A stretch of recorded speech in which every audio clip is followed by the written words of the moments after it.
C'est quoi le rêve? Quand tu dors, il y a des scènes que tu vois. Et ces événements que tu observes, ça peut être des images, ça peut être une scène que tu es en train de faire. Le dimanche passé, j'ai dit que l'homme est tridimensionnel. Et c'est en ce sens-là que nous voyons maintenant les trois parties de l'homme, qui sont le côté esprit, le côté âme et le côté corps. La partie invisible de l'homme est constituée de l'esprit et de l'âme. L'âme d'une personne n'est pas l'esprit de la personne. Quand on veut te tuer en sorcellerie, on ne peut pas attaquer ton esprit. On va attaquer ton âme. Et l'âme là, on peut convertir l'âme. On peut introduire l'âme dans un poulet. Quand on tue le poulet, tu meurs. Amen. Romains chapitre 8, verset 16. L'esprit lui-même rend témoignage à notre esprit que nous sommes enfants de Dieu. L'esprit lui-même, on parle de quel esprit? Le Saint-Esprit rend témoignage à notre esprit, c'est-à-dire à notre petit esprit, que nous sommes enfants de Dieu. Ça veut dire quoi? Ça veut dire que le Saint-Esprit atteste et le Saint-Esprit nous convainc à notre esprit que nous sommes des enfants de Dieu. Or, pour que le Saint-Esprit arrive à convaincre l'homme, c'est que le Saint-Esprit a rencontré l'esprit de l'homme. C'est-à-dire, qu'est-ce que Dieu a fait? Comme le Saint-Esprit, je mets ici le Saint-Esprit ici.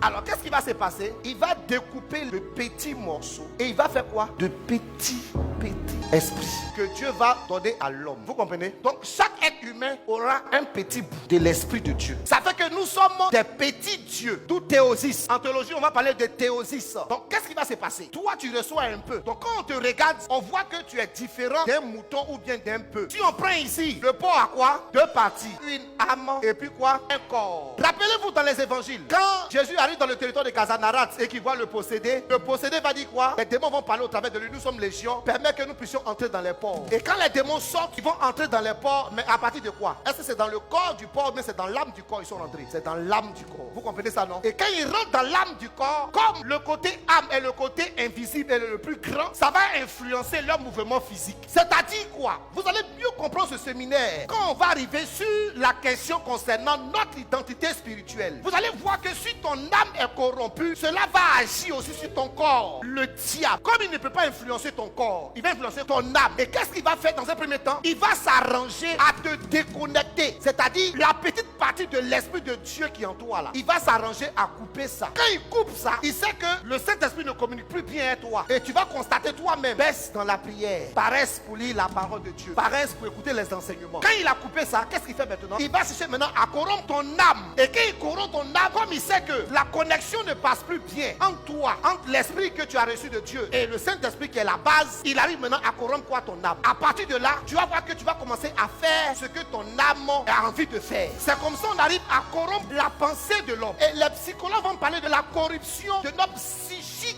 et de notre mental. Mais ça, c'est au niveau de la science humaine. Mais si je vais vous parler de manière spirituelle, je vais vous parler de quoi? De la corruption de l'âme. Tu vas voir que tu rêves et puis tu te vois, tu es dans une voiture, tu voyages. Et puis tu n'arrives pas et puis on te réveille. Toi, à chaque fois que tu rêves, tu es dans une voiture, tu voyages. Il y a d'autres, eux, quand ils rêvent, ils sont en bas de l'eau. Ils nagent comme un poisson. Amen. Il y a d'autres, quand elles rêvent, elles se voient aller au marché. Il y a d'autres, même quand c'est grave, même elles voient porter bagage. Un peu comme au champ. Il y a d'autres aussi, quand ils rêvent, ils se rendent compte qu'ils marchent, ils n'ont pas de chaussures. Ou bien des fois même tu cherches tes chaussures et puis tu te réveilles. Ou il y a d'autres qui rêvent, elles ramassent l'argent. Donc vous allez voir que votre âme, qui est vous-même réellement, va commencer à vivre des situations. Mais comme vous n'avez pas un père spirituel pour interpréter les rêves et les songes, vous allez dire, d'accord, il paraît que quand je rêve, si on m'a piqué un couteau, c'est un mauvais signe. Et puis la personne se réveille et dit, bon, j'ai prié, Seigneur, vraiment ce rêve-là, j'annule, ainsi de suite.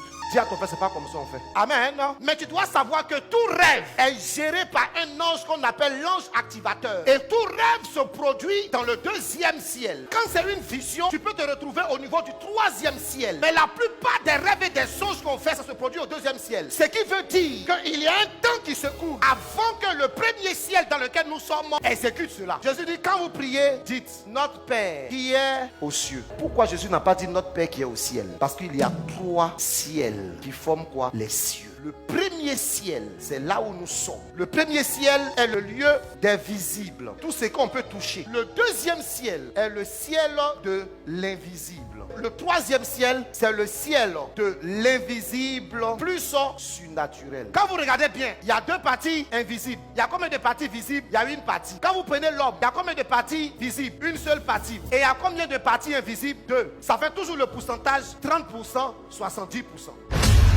Quand Quand tu fais un rêve, tu peux faire un rêve où la plupart des visions, parce qu'il y a la différence entre songe, rêve et vision. La plupart des visions, Dieu peut te permettre de le réaliser dans le 3e ciel. La plupart des rêves se matérialisent au 2e ciel. Ici, là, c'est réservé pour les hommes. Le 2e ciel invisible est réservé à qui? À Satan, plus les démons, plus ses suppôts. Maintenant, le 3e ciel est réservé à qui? Aux anges. Et Dieu est où ça? Dieu est au-dessus.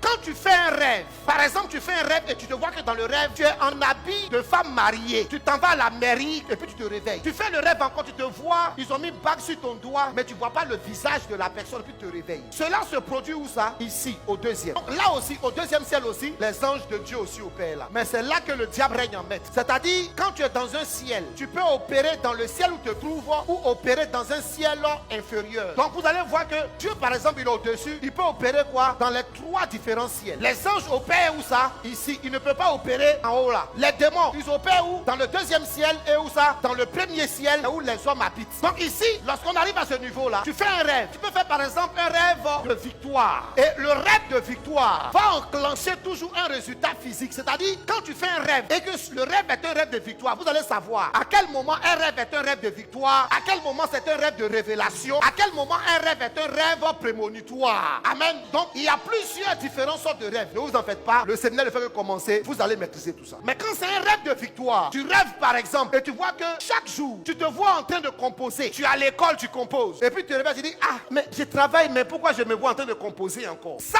c'est un message que ton âme est en train de vivre. Et il y a un gros démon qui est en train de te fatiguer, mais sauf que tu ne connais pas l'interprétation et tu crois que c'est normal. C'est ce qu'on appelle la rétrogradation. Ce rêve-là, quand tu le fais, tu es là, tu dis, ah, et puis un jour, tu fais maintenant un rêve de victoire où au lieu de composer, tu arrives comme ça et puis tu prends la feuille de copie et puis tu déchires, tu dis, moi je compose plus. Voyez, l'examen j'ai déjà eu déjà, je ne compose plus à ça et puis tu te réveilles. Quand tu te réveilles, tu viens ici d'avoir un rêve de victoire. Tu dois l'activer pour que le physique ici puisse exécuter et que tu aies un témoignage. Donc ce rêve de victoire là, dans le monde spirituel ici, va descendre. Mais lorsque le rêve là descend, le rêve peut être bloqué. Et puis toi, tu ne vas pas avoir le témoignage dans le physique ici. C'est ce qui s'est passé avec Daniel. Il y a des personnes qui ont eu leur victoire. Ou bien tu arrives comme ça, on te dit, bon, quand je regarde, je vois ta promotion. Mais tu constates qu'après un an, tu ne vois pas la promotion. Il y a beaucoup de personnes comme ça, surtout en Europe, qui sont découragées. Ah, papa a dit que j'ai avoir telle bénédiction, et puis je n'ai pas eu. Après 6 mois, elle dit, Joe,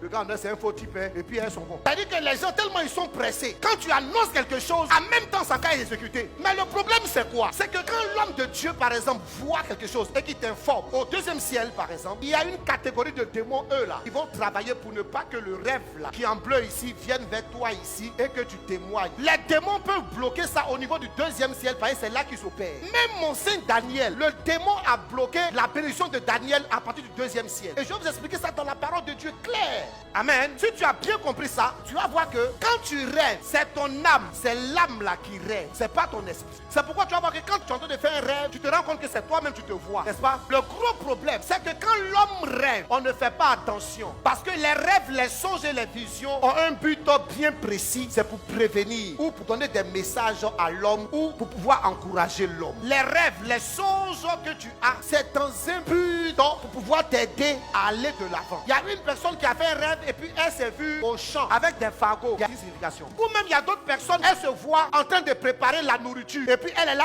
elle sert comme dans un restaurant. Tu es là seulement pour servir les gens. Ça, c'est la servitude. Il y a une autre signification par rapport à ça. Et il y a des personnes qui vont dire, non papa, moi je ne rêve pas. Et je l'ai dit depuis la semaine passée, nos rêves sont nos caméras de surveillance nocturne. S'il y a une personne qui me regarde ou qui me suit sur les réseaux sociaux, qui ne rêve pas, ou qui rêve et puis qui oublie, je te le dis en te regardant droit dans les yeux, tu es sur le chemin de la mort. Retiens ceci, tous les êtres humains rêvent, mais toi, tu rêves, mais sauf que tu es dans un voile démoniaque et tu ne te rappelles pas de tes rêves. Et quand tu te réveilles, tu as l'impression que tu n'as pas rêvé, c'est faux. Tu as rêvé, sauf que tu n'arrives pas à te rappeler. L'oubli fait que tu vis comme si rien ne s'est passé. Et ça, on doit prier pour que le rideau là se déchire. Si tu ne voyais pas, tu dois voir. Ou si tu oubliais, tu ne dois plus oublier. Parce qu'il y a une catégorie de démons, eux là, ils sont là juste pour pouvoir t'en t'empêcher pour ne pas que tu te rappelles. Des fois, même quand vous vous réveillez matin, vous avez l'impression que vous n'avez pas rêvé. Et puis, vers les 11 heures ou bien vers les 15 heures, tu es en train de travailler. Et puis après, il y a des petites images, des petits bouts d'informations qui te passent dans l'esprit. Et puis, dis, hey, on dirait que j'ai rêvé. Hein. On dirait que la scène, j'ai vu ça quelque part. Mais je ne me souviens pas bien. Qui a déjà eu ça une fois? Mais ça, quand ça va se passer, tu vas même pas t'en rendre compte que dans la journée, là, tu as rêvé. C'est au milieu de la journée, ou même peut-être 2 jours après, et puis tu vois une scène, puis tu dis, hey, cette scène-là, on dirait que j'ai fait un rêve, mais j'ai oublié. On dirait que j'ai vu ça quelque part. Mais sauf que comme tu es dans un voile, tu n'arrives pas à tout capter. Quand nous dormons, notre âme est comme un récepteur. Et dans le monde spirituel, les signaux sont de plusieurs sortes. Il y a des signaux prophétiques venant de Dieu. Il y a des signaux démoniaques provenant du diable et les démons. Et notre âme, quand tu es rempli, tu baignes dans la présence de Dieu, ton âme est sensible aux ondes et au magnétisme qui viennent de Dieu et les choses prophétiques. Vous allez voir par exemple une personne qui a regardé des choses pornographiques sur son téléphone, la nuit qu'elle dort, facilement elle peut avoir des rapports sexuels. Pourquoi? Parce que dans la journée, elle a regardé quoi? Certains films, certains événements, et pendant la nuit, ça va brouiller ses ondes spirituelles. Il va plus capter tout ce qui est perversité, les choses de femmes, ainsi de suite. Donc tout dépend dans quel environnement ton antenne est positionnée. Et je déclare que tous ceux qui ne rêvaient pas, je repositionne vos antennes spirituelles au nom de Jésus-Christ de Nazareth. Peut-être que tu n'arrives pas à capter les choses, mais je déclare qu'à partir de ce séminaire, tu vas voir des choses qui arrivent. Tu vas entendre des conversations. Tu vas même surprendre tes ennemis au nom de Jésus-Christ de Nazareth.